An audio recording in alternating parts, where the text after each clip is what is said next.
بدنام زمانہ بھارتی تحقیقاتی ادارے نیشنل انویسٹیگیشن ایجنسی NIA نے بھارت کے غیر قانونی زیر قبضہ جموں کشمیر کے مختلف علاقوں میں کریک ڈاؤن جاری رکھا ہوا ہے، جس کا مقصد کشمیریوں کو جاری تحریک آزادی سے وابستگی پر انتقام کا نشانہ بنانا ہے۔ NIA کی ٹیمیں بھارتی فوجیوں، پیراملٹری اور پولیس اہلکاروں کے ہمراہ پلوامہ، اونتی پورہ، شوپیاں، اسلام آباد، سوپور، بارامولہ اور دیگر علاقوں میں گزشتہ کئی دنوں سے وقتاً فوقتاً گھر گھر چھاپے مار رہے ہیں اور تلاشیاں لے رہی ہیں۔ ان علاقوں کے مکینوں نے ذرائع ابلاغ کو بتایا ہے کہ NIA اور بھارتی فورسز اہلکاروں کی ان کارروائیوں سے خوف و ہراس کی فضا پیدا ہو گئی ہے اور لوگ خود کو غیر محفوظ محسوس کر رہے ہیں۔ انہوں نے کہا کہ گزشتہ چند دنوں کے دوران کئی نوجوانوں کو گرفتار کیا گیا۔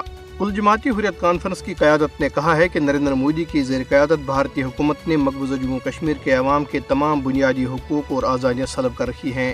حریت رہنماؤں میر شاہد سلیم، نور محمد فیاض، محمد حذیف، ڈاکٹر مصعب اور محمد عاقب نے اپنے بیانات میں افسوس کا اظہار کیا کہ مودی حکومت فوج، پولیس اور تحقیقاتی ایجنسیوں کو کشمیریوں کو ڈرانے دھمکانے کے لیے استعمال کر رہی ہے، لیکن کشمیری عوام نے حق خودارادیت کے حصول تک اپنی جدوجہد جاری رکھنے کا تہیہ کر رکھا ہے۔ کل جماعتی حریت کانفرنس کے سینئر رہنما میر وائز عمر فاروق کی گزشتہ تقریباً 4 برس سے مسلسل نظر بندی اور ان کی سیاسی، معاشرتی اور مذہبی سرگرمیوں پر پابندی اس بات کی ایک واضح مثال ہے کہ بھارت کس جابرانہ طریقے سے کشمیریوں کو ان کی بنیادی حقوق سے محروم کر رہا ہے۔ میر وائز 5 اگست 2019 سے گھر میں نظر بند ہیں۔ انہیں مسلسل 2004ویں ہفتے جمعے کو نماز جمعہ ادا کرنے کی اجازت نہیں دی گئی۔ بھارتی پولیس نے سری نگر کے علاقے نوگام اور ضلع شوپیاں کے علاقے امام صاحب سے 2 افراد کو گرفتار کیا۔ ضلع اسلام آباد کے علاقے لارنو میں بھارتی paramilitary central reserve police force کا ایک سپاہی دل کا دورہ پڑنے سے ہلاک ہو گیا۔ ترکیہ کے دارالحکومت انقرہ میں منعقدہ ایک پینل مباحثے میں تنازع کشمیر کے مختلف پہلوؤں پر روشنی ڈالتے ہوئے بھارتی فوجیوں کی طرف سے مقبوضہ جموں کشمیر میں جاری انسانی حقوق کی خلاف ورزیوں کو فوری طور پر بند کرنے کا مطالبہ کیا گیا۔